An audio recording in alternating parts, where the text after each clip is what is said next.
nakalimot nga ako. Nangyari di ginusto.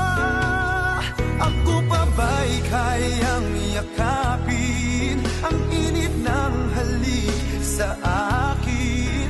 Kaya ba